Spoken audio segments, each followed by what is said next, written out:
আজকে বাজারে বসে মসজিদের হুজুরের সাথে তুমি নাকি বেয়াদবি করছো। বিয়াদবি কেন করব? মসজিদে গেলেই তো হুজুর বয়ান দেয়, ভালো কর্ম করলে ভালো ফল পাবেন। হুজুর তো ঠিকই বলছে, বাজারে বসে হুজুরের সাথে কি বেয়াদবি করছো সেইটা বলো। আমি শুধু বলছি হুজুর আপনি তো ভালো কর্ম করেন, তাহলে বাজার থেকে ফল কিনে খাচ্ছেন কেন? এই শুনছো, তোমার মেয়ে স্কুলে যাইতে চাচ্ছে না, তুমি কিছু বলো। হারিয়া, কি হয়েছে আম্মু? স্কুলে যাবা না কেন? কি সমস্যা? আব্বু, আমার নাক বন্ধ হয়ে আছে, তাই আমি স্কুলে যাব না। নাক বন্ধ তাতে কি হয়েছে? স্কুল তো খোলা আছে, স্কুলে যাও, নাক খুলে যাবে। আচ্ছা আব্বু, শীত আসলে রাতে নাক বন্ধ হয়ে যায় কেন? রাতের বেলা তো মুখ বন্ধ থাকে যাতে মশা না ঢুকতে পারে, তার জন্য নাক বন্ধ থাকে। বোমা, হ্যাঁ মা, তোমার কোনো ট্যালেন্ট নাই? ট্যালেন্ট তো আছেই, থাকবো না কে? ট্যালেন্টটা কাজে লাগাও, কাজে লাগায় করে টাকা কামাই করো। আম্মা, আপনার যে কথা চাপা করলে কি কেউ টাকা দিব? আচ্ছা তোমার সমস্যা কি? মানুষ হিসাবে দাম না দাও, স্বামী হিসাবে তো দাম দাও। বিয়ে করে বাপ মা ছাইরে আইছি, শ্বশুর শাশুড়ি পাইছি, ভাই বোন ছাইরে আইছি, দেবর ননদ পাইছি। সবকিছুই তো আমার জন্য পাইছো, তাহলে আমারে কেন মূল্যায়ন করো না? তোমাকে পাওয়ার জন্য কোনো কিছু ছাইরে আসি নাই, ফ্রি পাইছি। জানো তো ফ্রি জিনিসের কোনো মূল্য হয় না।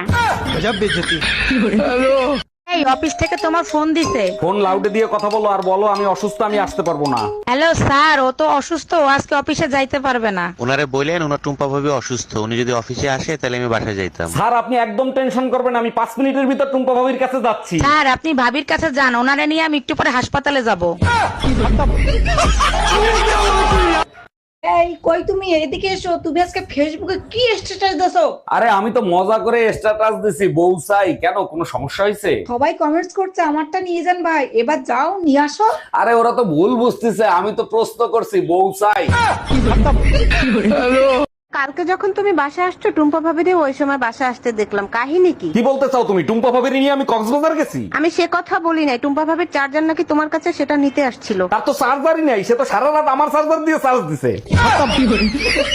কত দিন হয়ে গেছে, এখনো বাপের বাড়ি কি করো? কতদিন কোথায় হলো, আসলাম তো মাত্র 7 দিন হলো, এর মধ্যেই পাগল হয়ে গেছো? পাগল না হয়ে উপায় আছে, তোমাকে সারা সংসারটা হাহাকার করে। এবার বুঝছো আমি কি জিনিস, আমাকে তো এক ফোঁটাও দাম দাও না। সত্যি তুমি আমার অভ্যাসে পরিণত হয়ে গেছো, অশান্তি ছাড়া আমি থাকতে পারি না।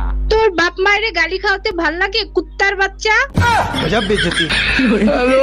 দুদিন পর পর হাতে মেহেন্দি লাগাও, কাহিনী কি? কাহিনী পরে শোনো, হাতে পানি লাগাতে পারবো না, থালা বাসন ধুয়ে ফেলো। স্বামীর উপর যে নির্যাতন করো, তোমার তো নরকেও জায়গা হবে না। হাতের মেহেন্দি লাল না হলে তোর জায়গা কোথায় হবে সেটা চিন্তা কর।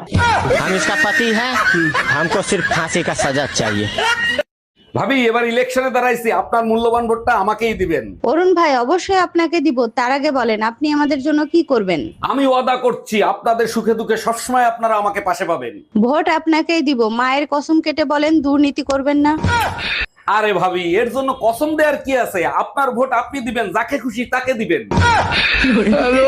সব দেশের উন্নতি হইলো, আমাদের ফকিরের দেশ ফকিরই রয়ে গেল। তোমার মাথা মোথা ঠিক আছে? আমাদের দেশের কত উন্নতি হয়েছে তুমি দেখতে পাও না? চোখের ডাক্তার দেখাও।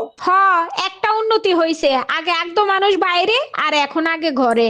আরে না, আগে হাঁকতে যাই তো বিড়ি নিয়ে, এখন যায় সবাই ফোন নিয়ে।